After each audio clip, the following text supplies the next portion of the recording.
We got our valve covers off. We stuffed our intake ports so there's nothing going in there that we don't want. And now we're ready to move on to disassembling the front of the engine and remove the front cover. So we get to these VCT solenoids. Not solenoids, but units. Let's start by removing our belts. So there's a 50mm bolt on this tensioner that you loosen, and then you can remove this belt. We'll toss this to the side. And then this AC belt is a stretch belt. So I grab my ratchet with an 18 on it, and on the AC side I pull on this belt to guide it off the AC pulley. So this is slowly pulling off the pulley. So I'm pulling on this bottom piece just so it can walk off the edge of this pulley while I'm rotating the crankshaft. And toss that to the side. There's 3 10 notes for this water pump.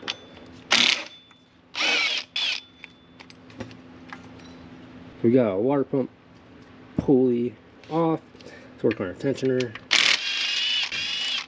There's 2 10s holding this in. I usually keep the bolts with it. Yep. Remove that idler pulley. 7.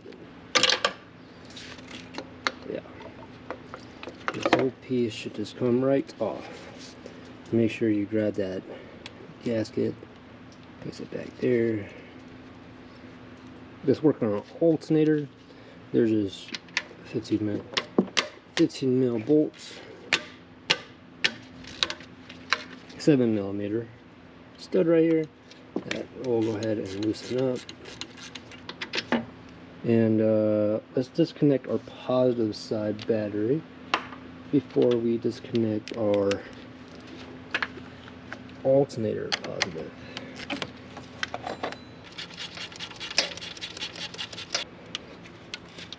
Cool. We got our connector disconnected, and we can set this heavy alternator to the side. Alright, we're almost there. I'm going to just remove our water pump and our crankshaft pulley. So let's work on our water pump first. Cool. There is, I think, 1, 2, 3, 4, 5, 6, 7, 8, 9 bolts holding the water pump in. And so we'll grab our dead blow and just give it a little love taps, and it's oozing out. Yuck. One more step before we remove our timing cover, and that is to remove our crank pulley. So we'll grab our 1/2 inch 18mm gun and zip this bad boy off. We need a special tool to remove this crank pulley. We need a crank puller tool that goes in like this. I'm gonna grab one of these rods, and we set this tool or this rod in here. This tool grabs onto the crank pulley. Make sure the fingers are all good and tight and grabbing onto the pulley. And I like to do it by hand, and then just slowly crank the crank pulley off. And voila! Our crank pulley is now off. Alright, now it's time to remove the timing cover. So I got my little board right here, and let me remove all the timing cover bolts, and the timing cover should come right out. So let's do that real quick.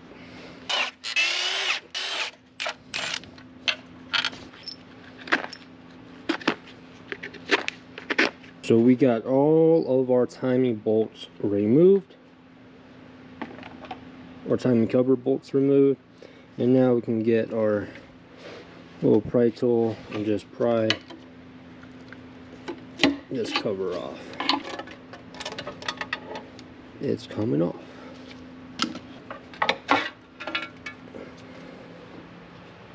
Set this to the side. We got the whole timing cover taken off and ready to remove the timing chain and replace our VCT units.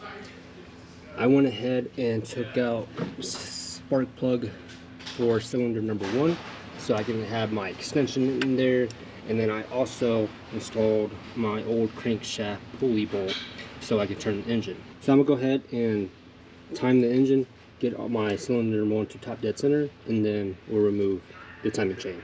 So I rotated the engine clockwise to get my cylinder number 1 piston timed, and I know I got the engine timed because my VCT arrows would be facing upwards, my exhaust side facing upwards, and then the same thing on the left side of the engine. My VCT arrows facing upwards and this one is facing upwards, as well as my crankshaft pulley key is positioned at 11 o'clock, approximately 11 o'clock. I double check my cams to make sure I'm on the compression stroke and my extension is all the way up. So now that I know my engine is timed, I'm going to go ahead and install these cam holders. This is the newer 3.5 generation, so it requires a 303 1655 special tool, and they go right here on those flat parts. So when you put these cam locking tools on, one of them might just go easy on, just like that, where it's flush with my cylinder head and they go on nice and smoothly. Now on my left hand side of the engine, not so much. This one is cockeyed, so my intake cam is kind of this way and my exhaust cam is like this way, so this tool is not going to go on properly. The engine is still timed correctly. All you have to do is move these VCT units, and with this ratchet I move this counterclockwise and my exhaust cam a little bit clockwise, and they have enough play where you can get these cams to go in smoothly.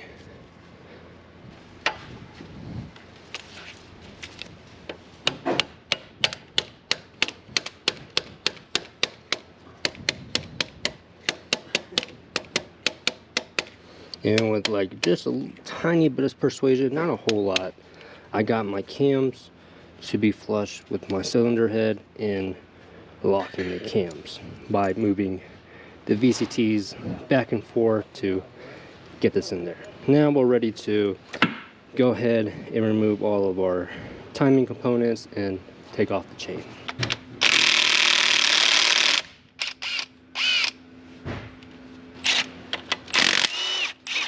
Take off our, and then we can loosen our other. Now this one's under tension, so you gotta be careful with this one.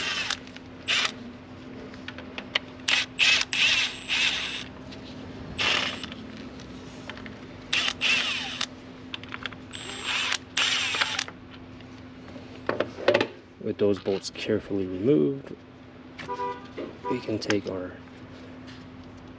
tensioner out, and you saw how much these VCTs moves. That's why we have these cam holders on there.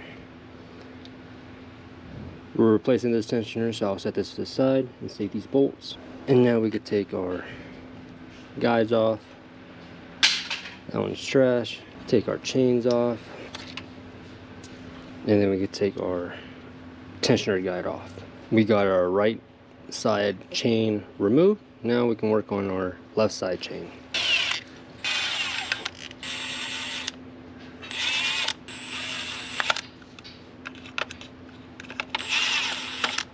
Right guide, and then we can remove our chain, and our guide will be coming with it. Cool. now we got all our timing components removed, and now it's time to actually replace these VCT units. So the way I like to remove these VCTs is actually removing the cam holding tool for top dead center.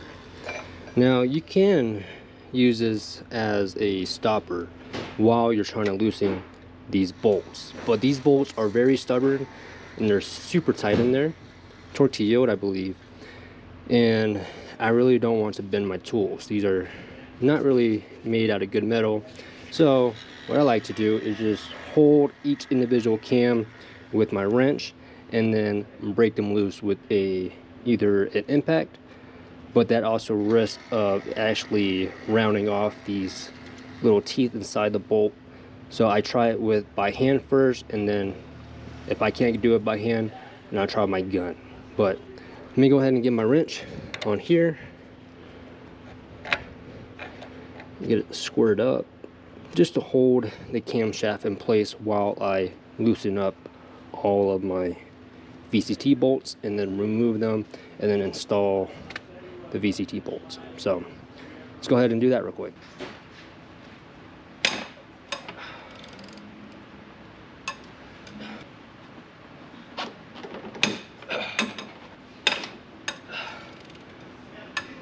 So we are officially halfway done with this job.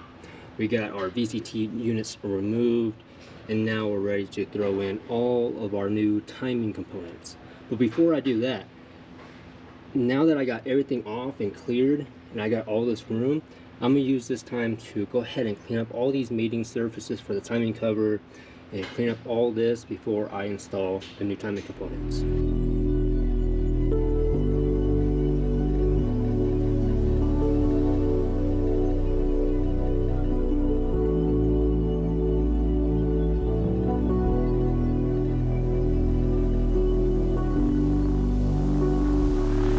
Now that we got all of our sealing surfaces clear of silicone and prepped, we're going to go ahead and install our new timing components. New VCTs, new VCT bolts, guides, chains, and chancellors. Grab my intake one first, and they should only go on one way because they got this little nub right there.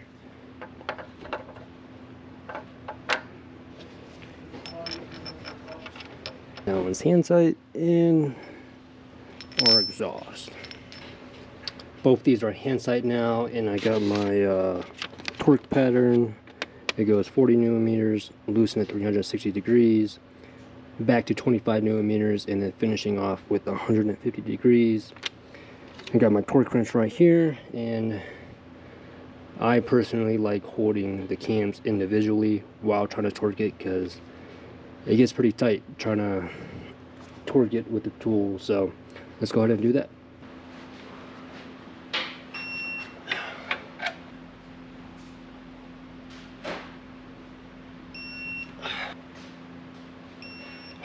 Alright, we're finished with the torquing procedure for our VCT units. Let's go ahead and throw our cam holder tools back on, and they won't go on just like that. We are actually going to have to move these back and forth a little bit. So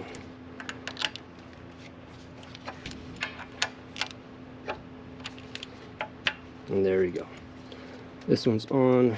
Verify the arrows are pointing up. That's nice and flush. Let's work on this side. That one's set, and then this one is off by a tad. Cool. This one's in nice and smooth. It's flush with my cylinder head. It's secured. This one's good. Now let's go ahead and throw on our left side timing chain and set that all up, and then put the tensioners and guides, and then we'll move on to our right side. Now these bad boys are pretty easy to put on. There's just two individual color links that go on top that line up with the arrows, and then this double link right here is what straddles the bottom timing mark on the crank gear. what I like to do is get my paint marker and really exaggerate these marks so I know that everything's good. And we'll throw in our timing chain. Make sure our bottom one is properly good.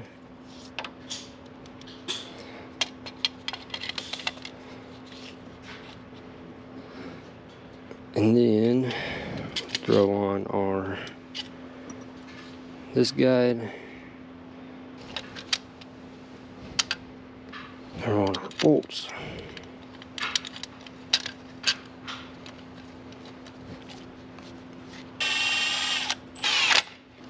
Alright, let's verify that our intake chain is lined up, our exhaust chain or link is lined up, and then let's verify our bottom link is straddling our bottom timing mark, which looks nice. So we're ready to go ahead and throw in our tensioner, which is right here.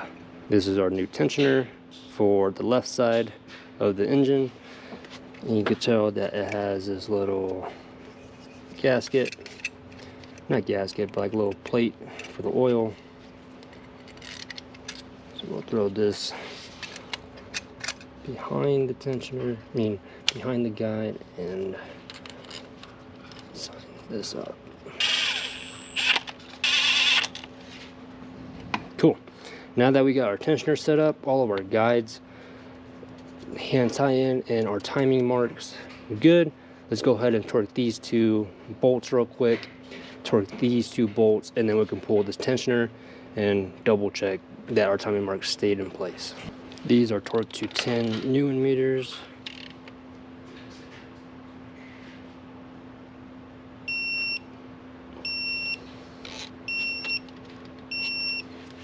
Once those are all torqued, we can go ahead and pull this pin, and there should be tension on this top part. Our intake timing mark is lining up with our chain, so as our exhaust, and our camshaft, our crankshaft timing mark is looking good as well. So let's go ahead and move on to the right side.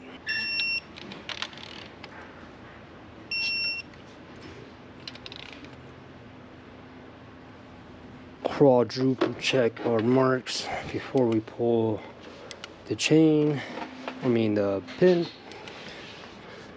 This one looks good, and kaboom.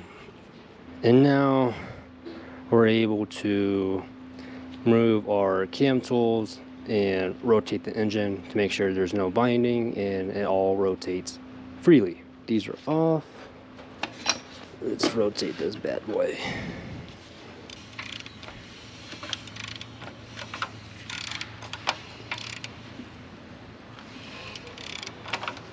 Cool. The whole engine rotated freely, no interference, no binding, so everything is working properly, and timing is good. So let's go ahead and put all of this back together.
truck is finally all back together. It's ready to start, but I'm not going to start it yet because it's already the end of the day.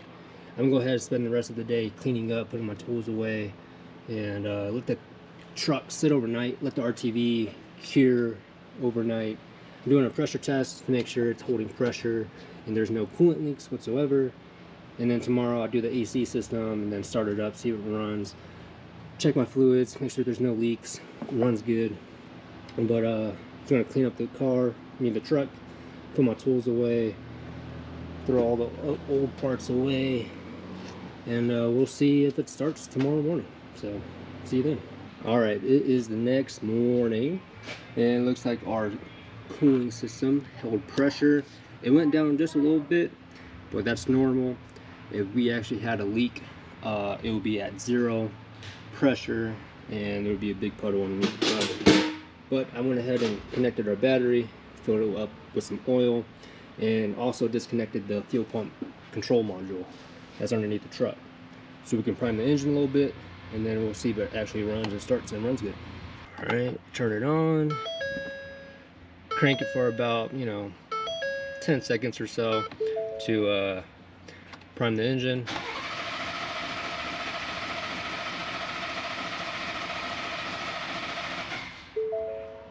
So let's go ahead and just reconnect our fuel pump and we'll see if it starts. We got that connected, and now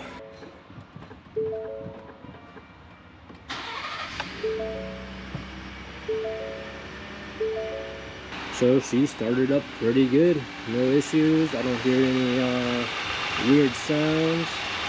And so I'm gonna finish charging the AC system and double check the leaks. Then we'll go for a test drive.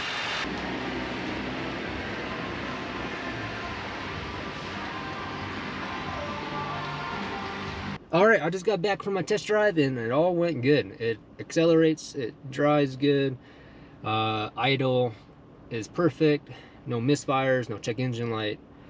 Double checking my PIDs right now, making sure that everything is reading correctly, which it is.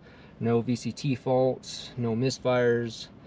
And I performed my misfire monitor neutral profile correction, so repair is complete. This was just my process and how I go about replacing the VCT units on a 3.5 Ecoboost engine. So thanks for watching, and I'll see you next time.